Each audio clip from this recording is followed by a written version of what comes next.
Hoy estamos en Asturias, en la Casa Rural Torre de Tuña, con Ana Carmen Muñoz, una especialista en Derecho Universitario, vicepresidenta de la Red Iberoamericana de Derecho Universitaria, secretaria general de AEDUN, que es la Asociación Española de Derecho Universitario, y queremos preguntarte, Ana, sobre algunos aspectos de tu trabajo en las organizaciones, grandes organizaciones como son las universidades públicas. ¿Qué es esto del acoso? El acoso laboral, el acoso sexual. Tú has estudiado todos estos fenómenos que, bueno, nuestros seguidores tendrán interés porque pueden a lo mejor sentirse objeto de un delito o de una falta de este calibre. ¿Y qué consejos nos puedes dar? Bueno, pues nada, buenos días, Antonio. Muchas gracias por tener este momento de esparcimiento y también de reflexión sobre un tema que considero que es muy importante. Dentro de cualquier organización donde se desarrolla un trabajo, un empleo, bien sea del ámbito del empleo público o del ámbito del empleo privado, hay unas facetas que son fundamentales. Y entre ellas están la prevención de riesgos laborales. Y dentro de la prevención de riesgos laborales hay una cuestión que son los riesgos psicosociales. En ese ámbito de los riesgos psicosociales es donde tendríamos que enmarcar y encuadrar el denominado acoso en el ámbito del empleo, acoso laboral, acoso sexual o acoso por razón de sexo. Todas estas manifestaciones de una misma línea de actuación, aquella que incide y perjudica muy seriamente en la salud de las personas. Puede ser en la salud física, pero también en la salud psíquica. Y por eso creo que todas las organizaciones tienen la obligación de detectar a tiempo cualquier conflicto que a posteriori nos lleve a este tipo de manifestaciones permisivas que no pueden ser permisivas y que son muy perjudiciales para la salud de las personas. Primero, por lo tanto, hay que evitar el conflicto. Segundo, si tenemos ya detectado el conflicto, debemos atajarlo lo antes posible. Por lo tanto, las organizaciones deben tener procedimientos que con la mayor urgencia resuelvan estas problemáticas. Digamos que ese sería el punto de partida. Bien, pues suponemos que los protocolos previos han fallado y la persona en cuestión se encuentra objeto de acoso. ¿Qué debe hacer? Bueno, también es muy importante una cuestión, más allá de lo que te acabo de referir, y que tiene relación con la pregunta que me haces ahora. Vamos a ver, puede ser que una persona crea estar padeciendo un acoso, porque se encuentra mal, porque físicamente padece algún tipo de patología, migrañas, dolores de cabeza, algún tipo de eczema, apatía o incluso psíquicamente. Depresiones, falta de ganas, falta de por las mañanas levantarse y acudir al puesto de trabajo, y cree que eso es acoso, porque detrás de esa situación física y psíquica cree que en su ámbito de trabajo algo o alguien se lo está haciendo padecer. Pero a veces se confunden y efectivamente alguien está padeciendo todo eso, pero no tiene que ser directamente producido por un acoso, ¿de acuerdo? Luego hay una serie de manifestaciones que podríamos calificar como tales, como que sí son acoso.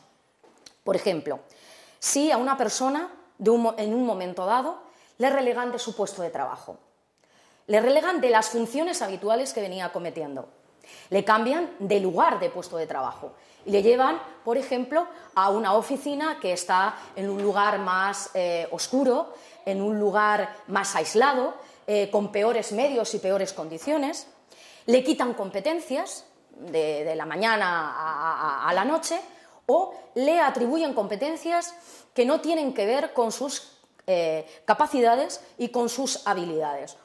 Bien, en ese momento, efectivamente, ya tenemos elementos que nos indican que algo está cambiando y que efectivamente alguien está haciendo acoso a una persona. Esos serían elementos tangibles. Luego hay otros elementos que son menos tangibles, pero que son igual de importantes. ¿Por qué? Porque son los que, digamos, que están alrededor de cómo funciona el trabajo, pero que alguien no puede decir, me han hecho esto y lo otro. Esos rumores entre compañeros, ese menospreciar al otro por las esquinas, ese minusvalorar el trabajo que hasta la fecha había sido excelente, ese ya no tenerle en cuenta a la persona para actuaciones de conjunto, o no llamarle también para actuaciones no solo de trabajo, sino también de carácter más personal o particular, pues ir a tomar un café, no llamarle a una despedida de alguien que marcha. Ese tipo de cosas también son actitudes que conllevan estar acosando a alguien. Pero, como digo, son más sutiles, y esas el verdadero acosador las utiliza en contra y para menoscabar la personalidad de esa persona. Claro, porque jefes malos y bichos y compañeros cabrones todos hemos tenido. ¿Cuál es la frontera, esa frontera tan difusa, para poder realmente entender que sí se está produciendo el acoso? Bueno, vamos a ver. Ha evolucionado muchísimo tanto la doctrina como la jurisprudencia en este ámbito. El fenómeno del acoso viene trabajándose desde hace más de 20 años, quiero decir trabajándose aunque siempre haya existido, pero habiéndose puesto negro sobre blanco, ¿no? Y ha evolucionado muchísimo, ¿no? Hay muchísimas referencias, como digo, doctrinales y jurisprudenciales que comenzaron diciendo que para que podamos calificar a una serie de hechos de acoso tiene que haberse producido una serie de actuaciones determinadas a lo largo del tiempo, en un periodo determinado, reiterado, etcétera, etcétera, incluso con partes médicos, con bajas, etcétera.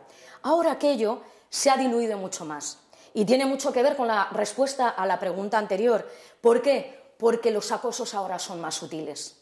Al ser más sutiles es más difícil determinar y probar que efectivamente se está produciendo. Por eso, digamos que se ha vuelto un poco más laxa la jurisprudencia en este ámbito, y cuando alguien puede probar de verdad que esas actuaciones como las que he descrito con anterioridad han tenido lugar, ahí tenemos ya elementos de juicio y de prueba suficiente. ¿Para qué? Para poderlo calificar como acoso. Y muy importante, hay acosos que son, tú lo has dicho en la presentación, y pueden ser calificados como delitos. Y ahí tendríamos que actuar directamente en colaboración con la Fiscalía. Pero si solo estamos ante procedimientos en los que puede haber detrás un régimen disciplinario que aplicar, estaríamos en el ámbito netamente administrativo. Esta diferenciación es muy importante. Si estamos en el empleo público, no en el empleo privado, aplicaríamos el Estatuto Básico del Empleado Público. Si estamos en el ámbito de lo privado, aplicaríamos el Estatuto de los Trabajadores. Y lo mismo puedo referir si estamos hablando de cualquier otro ámbito, por ejemplo, o de cualquier otra esfera. Estamos hablando con compañeros o compañeras de Latinoamérica, pues a buen seguro habrá normativa específica que se aplique en estos dos ámbitos. ¿Para qué?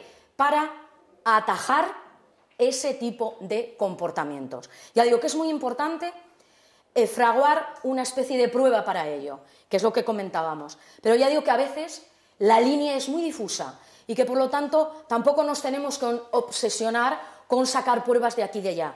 Pero en el momento en el que alguien detecte de verdad que está sufriendo un acoso, que esté atento.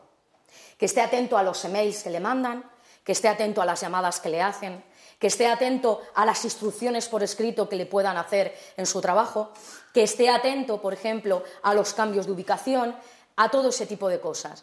Y si directamente le repercute, por ejemplo, pues en su salario, en su reputación, etcétera, todo eso son pruebas y elementos de juicio muy importantes. Y también, evidentemente, y esperemos que eso no tenga que tener lugar, todos aquellos que tienen que ver con el ámbito médico. Se ha tenido que acudir al médico en sucesivas ocasiones, se ha tenido que coger alguna baja, se ha tenido que ir a algún tipo de especialista, por ejemplo, un psicólogo o un psiquiatra. Todo eso son elementos también de juicio.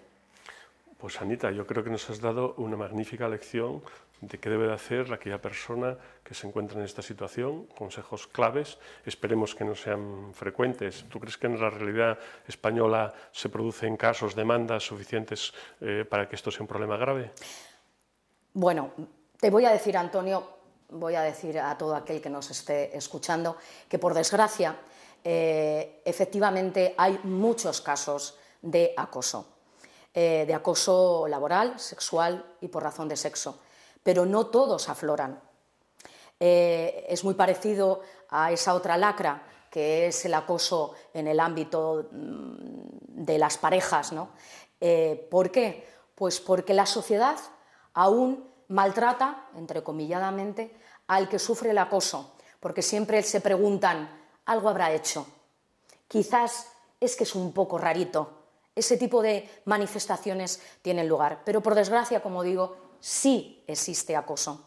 De hecho, hay una serie de ámbitos que son extremadamente tóxicos o más tóxicos que los otros. Por ejemplo, el empleo público es uno de ellos. Y dentro del empleo público lo es el ámbito de la sanidad y el ámbito de la educación. Y dentro del ámbito de la educación, también el ámbito de la educación superior. Por ejemplo, en el ámbito de la educación superior, y creo que es extrapolable no solo a España, sino a cualquier otro país, la forma de funcionamiento que tenemos, esas jerarquías malentendidas, esos débitos que tenemos dentro de nuestros ámbitos, esas endogamias que se producen, eso es un caldo de cultivo muy importante para que se lleguen a desarrollar desde los conflictos hacia los acosos en nuestras organizaciones. No muchos de ellos llegan al ámbito judicial, pero eso no significa que estén ahí. Por eso yo comenzaba con algo que es muy importante, la prevención. Las organizaciones no deben ser tóxicas. Las organizaciones deben tener el coraje suficiente para establecer como política prioritaria la prevención de los conflictos y con ella salvaguardar la salud de sus empleados y empleadas. Lo has resumido maravillosamente. Gracias. Gracias, Antonio.